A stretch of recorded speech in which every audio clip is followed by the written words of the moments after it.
You're doing everything you can to be as healthy as you can, and you're trying to avoid all of these chemicals that are disrupting your hormones, these endocrine disruptors.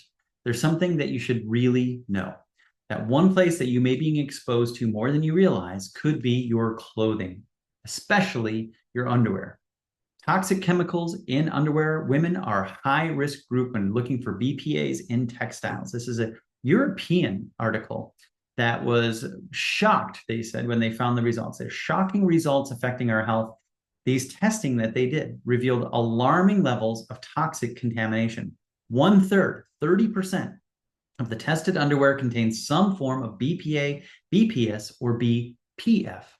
And additionally, 10% of all the samples showed the levels were well above the maximum amount considered safe for human health. So we clearly need to be avoiding this. And the EWG.org has done a great job of helping us be aware of BPAs and why they're so bad for us. One thing that they don't talk about enough, though, is that we could be getting them from your clothing. In fact, the first layer. They even talk about how researchers in the UK found that individuals with the highest exposure had 40 to 50% higher reported incidence of heart disease.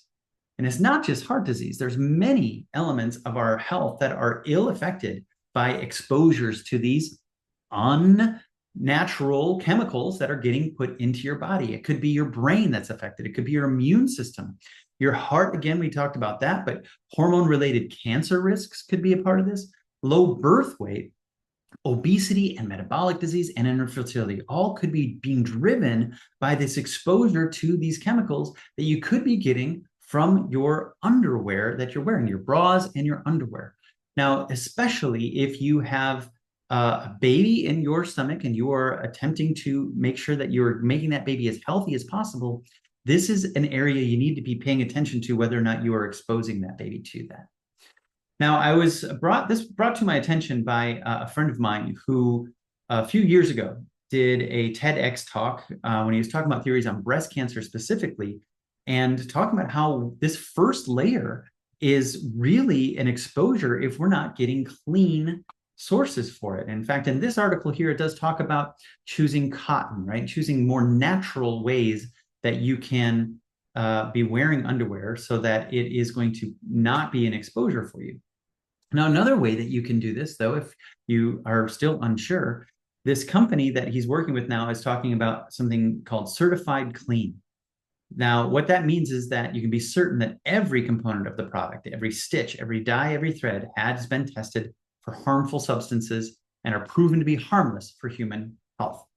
This is so important because we really need to know, if we're doing our best to reduce our exposures, that there can be clothing out there that could be a daily application that is daily putting us at risk and doing more for us than, or more harm for us than we could possibly imagine. And he went so far as to really initiate and try to create a company that is going to provide this clean product. And it's not just the bras, but also the sports, wear. All of these things we need to start looking at, especially if you're going to be sweating in them, as options. So check out this Vibrant. I'm hoping that we're going to get more and more information on which companies we could actually put into a category of clean versus those that I would say are dirty, because who wants to wear dirty underwear, especially if it's already coming to you dirty.